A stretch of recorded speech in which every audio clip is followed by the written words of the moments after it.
ጉድ ሰኔ አንድና ሰኞ ተገጣጠመ ጋይስ። በዚህ አመት ማለትም 2018 ዓመተ ምህረት ሰኔ አንድ ሰኞ ዕለት ነው የሚውለው። ታዲያ በዚህ ምክንያትም ከሰሞኑ በሶሻል ሚዲያ ላይ እንግዲህ ተመልክታችሁ ከነበረ አላቅም በጣም ብዙ ሰዎች ሰኔ አንድና ሰኞ ተገጣጠሙ። አባቶቻችን ሰኔና ሰኞ አይቅጠም ያሉት በምክንያት ነው። ታሪክ ራሱን እየደገመ ነው።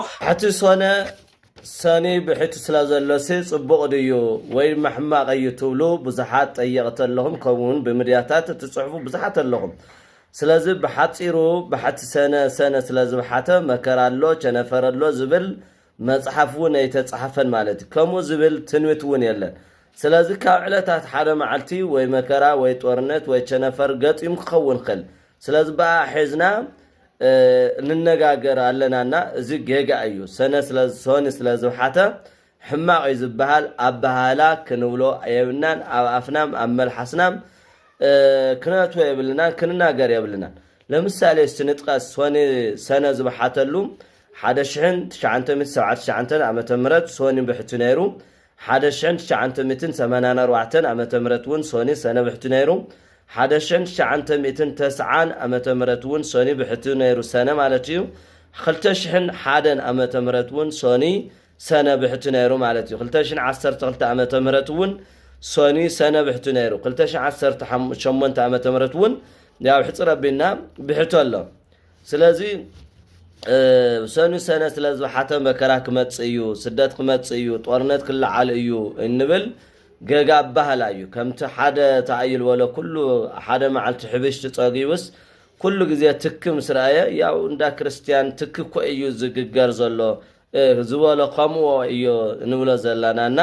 ስለዚ ብሓቲ ሰነ ሶኒ ብመዓሉ ዝመጽእ ነገርን ክህል ስለዘይኽእል እይደንግጽኩም ልብኩም ጎይታና መድሓና ኢየሱስ ክርስቶስ ኣይትደንግጹ ልብኩም ኣይሸበር ኢሉ በዮሐንስ ወንጌል ዝተናገረ ኃይለ ቃል ኣለና።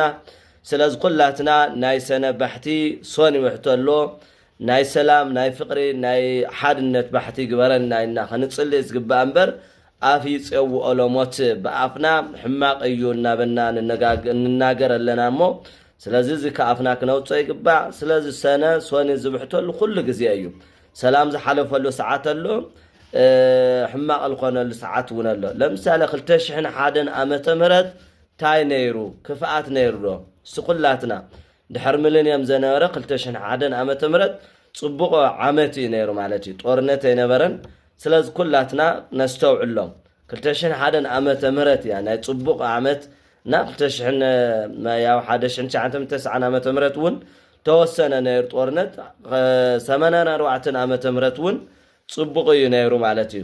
ስለዚ ኩላትና ስትንልብን ግበር ኣብ ርሑቕ ተይኸድናስ 2001 ዓመተ ምህረት እንታይ ችግር እንታይ ጥምየት እንታይ ጦርነት ነይሩ ዝብል ሕቶ ኣለንና ኩልኩም ኮመንት ጻሓፉ። ስለዚ ናይ 2018 ዓመተ ምህረት ባሕቲ ሰነ ደሞ ናይ ሰላም ናይ ፍቅሪ ናይ ሓድነት ንክገብረና ክንጽልይ ዝግባእ እምበር ኣፍና ሕማቅ ክናገር የብሉ። ሰነ ባሕቲ ኮሰን ተውዒሉ ሕማቅ እዩ ክንብል የብልና።